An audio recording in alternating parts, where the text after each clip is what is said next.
Vamos a se amare dole القدر بدات يبيعوا دول القدر ريح صفرا روج باش. حلو نبلش هيك الصباح بالخير بثلاث لغات تطلب الأمان والخير للجميع. طبعا بداية نرحب بكافة الحاضرات الموجودات معنا من كافة التنظيمات والحركات النسوية وممثلات الأحزاب السياسية وحتى من منسقية المرأة في الإدارة الذاتية لشمال شرق سوريا. نتشرف بحضورهم بهذا المنتدى اللي نحن أعلناه ضمن إعلان حملة الساحل اللي ابتدت ب 24/3 لتنتهي ب 29. من ضمن الحملة هو هذا المنتدى تحت شعار تضامن النساء السوريات أساس لإنحاء المجازر على المرأة في سوريا في الساحل. طبعا بداية ننحني إجلالا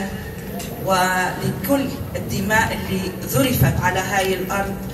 من بطلات شهيدات ضحوا بدماء لنيل الحرية. ننحني كمان لشهداء المدنيين اللي انذرفت دماء تحت مظاهر العنف اللي كانت من الإرهاب والظلم، واليوم اللي سقط فيها ضحيتها كمان شهداء في الساحل السوري مدنيين لا ذنب لهم، كان فقط انه رايدين العيش الآمن. فنطلب الوقوف دقيقة صمت على أرواح الشهداء.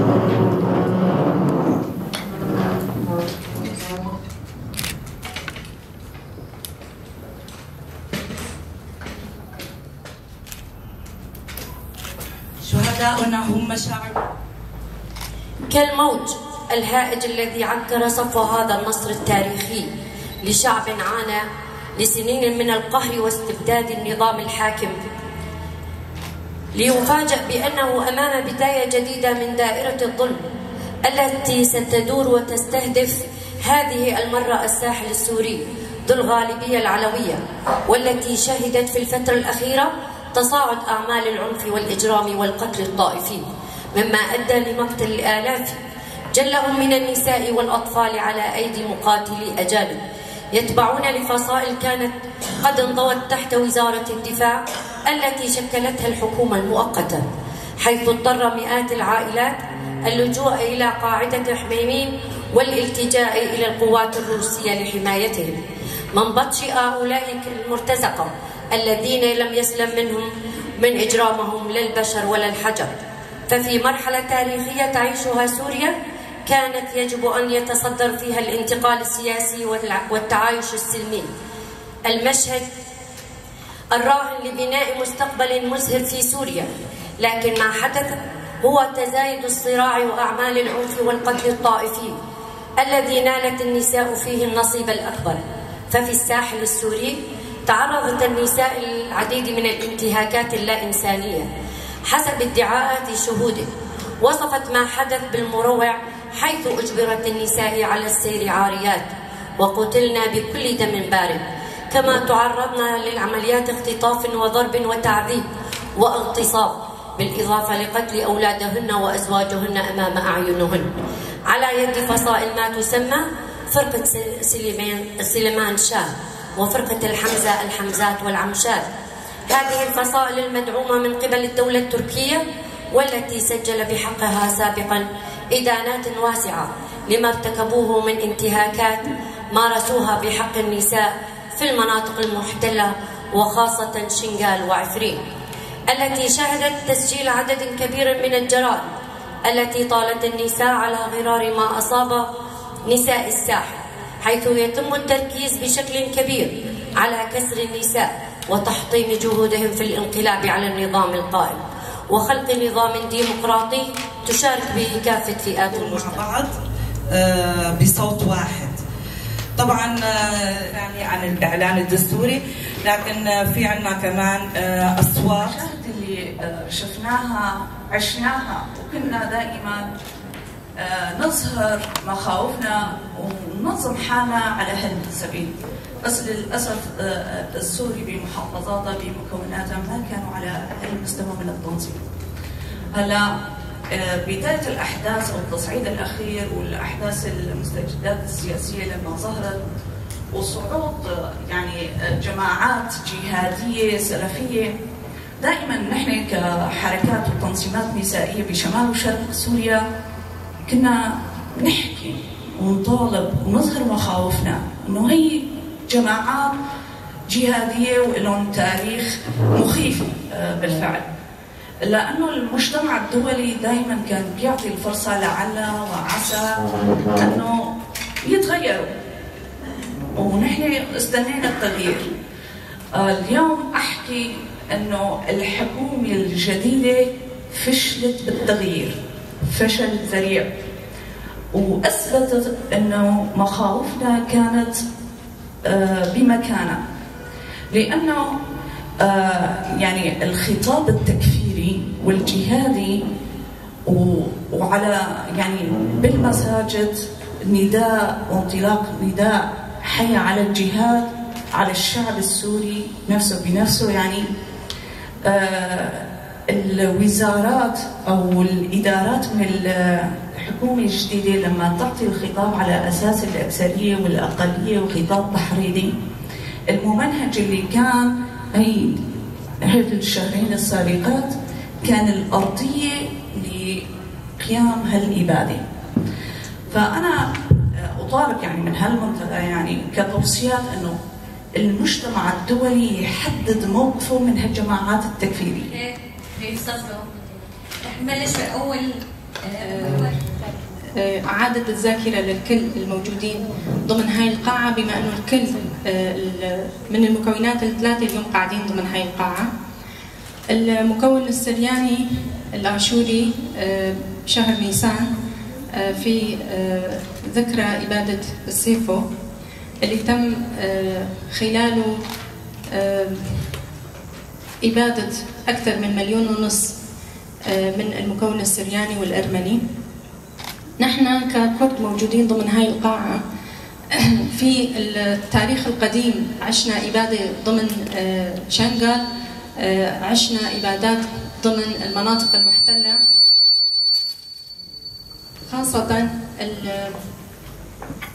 خاصة الهجوم اللي تم النساء اللي تم التعرض له من بداية الأحداث اللي صارت بالمنطقة. النساء القياديات ورفيقات دربنا اللي التحقوا بقافلة الشهداء واللي تم استهدافهم بشكل مباشر سواء من الفصائل المسلحة ولا من الدولة التركية. المكون العربي الموجود ضمن هاي القاعة من المناطق المحررة في عندهم ذاكرة كتير قريبة من العيش مع إرهاب داعش واللي تعرضوا له خلال هاي الفترة. مشان هيك نحن أساس الكلمة الأولى اللي هي تضامن النساء السوريات، نحن عم نتضامن لأنه نحن كلياتنا في عنا شيء مشترك نحن عشناه خلال التاريخ القريب والبعيد. هاي المنطقة دائما كانت منطقة صراعات للقوى المهيمنة، وعلى أساس هاي الصراعات اللي عم تصير دائما الشعوب هي اللي عم تكون الضحية. مشان هيك نحن ضمن ثقافتنا كشعوب موجودة خارج إطار الجيوش اللاوطنية اللي الجيش الوطني اللي لازم هو اللي يدافع عن كل فرد من أفراد الوطن. الجيوش الموجودة بما أنه كانت موجودة حتى تحكم حتى فقط تحرس مصالح السلطة، مشان هيك نحن كشعوب ضمن هاي المنطقة خلال 14 سنة ماضية نحن نظمنا أنفسنا وحمينا أنفسنا بأنفسنا. بلكي الخطأ أو الخطأ الجسيم اللي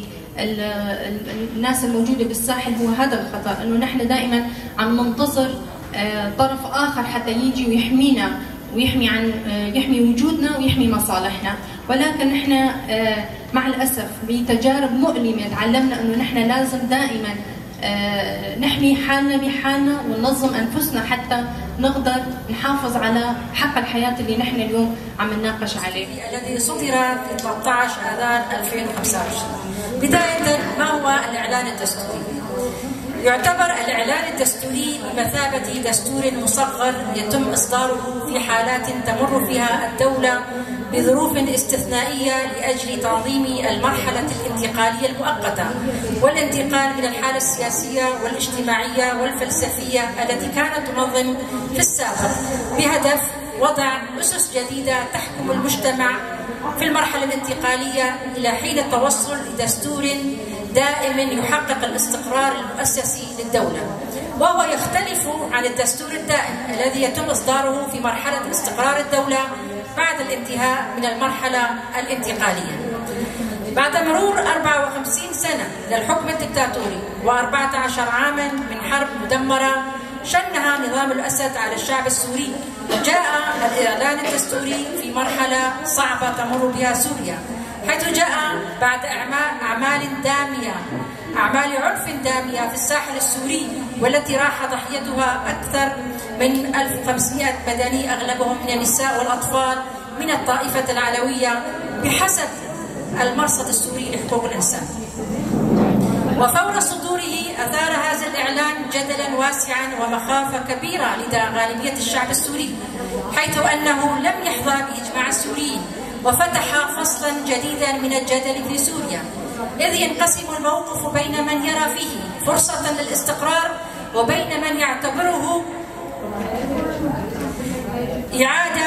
إعادة إنتاج لنظام مركزي لا يلبي تطلعات كافة المكونات السورية ولا يؤسس لمرحلة سياسية جديدة في سوريا، بل يعيد إنتاج النظام السابق مع سلطات أوسع بيد رئيس الدولة، ولا يقدم أي ضمانات لإنتاج ديمقراطي نحو مرحلة جديدة. وأن هذا الإعلان مفصل على قياس الإدارة الجديدة، حيث تشعر غالبية المكونات السورية من كرد وعلويين ودروز وسريان وغيرهم بقلق بالغ إزاء ما ستؤول إليه الأمور، لأن كافة المؤشرات تدل على عملية تحول تدريجي إلى الجمهورية الإسلامية السورية. فالإعلان الدستوري يتجاهل هوية سوريا وتعدديتها، ويتغاضى عن اللامركزية وتوجيه إشارات طمأنة إلى مكونات سوريا التي أملت أن تؤدي دورا في بناء سوريا ما بعد الأسد. عدم ذكر اسم أي مكون من مكونات الشعب السوري يعد إقصاء واضحا لمكونات المجتمع السوري في صياغة الدستور الجديد، وخاصة المكون الكردي، وكذلك عدم ذكر أي شيء عن القضية الكردية. هي قادرة على القيادة وكانت قائدة، وإن حاولوا إقصائها من خلال المناهج، ولكن نحن اليوم لازم نمثل هذا الصوت. الشيء الثاني الموجود بالدستور هو الدستور أمر واقع، كما هي سلطة أمر واقع، دستور أمر واقع يستند إلى ذهنية هذه السلطة، لذلك التشريع والتفنيد في هذا الدستور هو أمر كأن نقول له نقبل منكم هذا أو لا نقبل. هو الدستور كما أعلن القنوات الرسمية في الإدارة الذاتية مرفوض كذهنية وكأمر واقع بانتظار التحليل السياسي، هم بانتظار أن يكون هناك ما يبرر بقائهم في السلطة أو اللعب على وتر الوقت. يعني هي نحن بنفهمه من خلال الإعلان الدستوري إعطاء الشرعية واللعب على وتر الوقت، ونحن كنساء لازم نرفع سقف مطالبنا حتى أن نطالب بالرئاسة.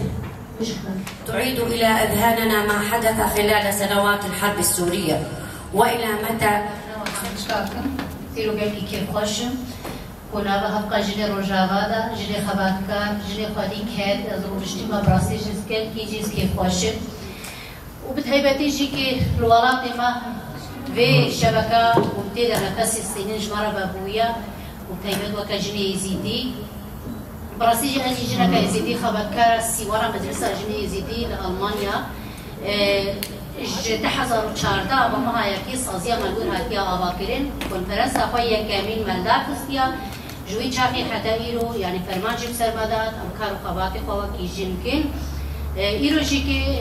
أم دنابا جني روجابادا جني سوريدا بتايبة ماهات مقصد بهداريا وبكنج بوفي دستورا نو جبو كارو خباتي كويرو جن كاكي حقي وي حقوقي وي مافي وي كاچقاس دري دولتا سوريا بحكومتا نودا هاتيا فياكرين هاتيا دا دبي دستوري دا براسي سي باورنا كم جنا روجاوایی بتايبت او قاكاد دايا او قاخوين او قاشهيد ازي باورنا كوي قد بي دستوراوان بي قبول كرينه مدبوب الصلاة من بندي بونا من الهيمية بون قال ما روجابا بتايبت قال كورتو ملاط السوري حمجي واب رجيم بشكه روجا كي بكي آزادي اخوا بكي مافي اخوا بكي حق اخوا ليه رجيم شو رجيمك هي خرابتر ديكتاتورك هي خرابتر هاتيا شوناوي وهر كزانه بأب ديكتاتور كبو لكودي فرمان راكيريا بتايبتي تلها فرمانا شان قالت هيا ديار روجابا دا قركرنا سر روجابا هيا ليه جواكي جن وقد قبول لكن وان دستوري وان بود بيجي غيركي جن تنت متفخه دا كارو خباتي بكي جن نيا متفخيا جن يا هر جيكي سياسات بي چبه حتى عسكريا برا ببينين وجنا كرد حتى هزاوي عسكري هيا أطشان صلاة شوكا شورشا جن الدار خستيا حتى دلشان قالي اب جنا روجاوا شان قالي شخور كل مينات وخطبه بريخستن كريا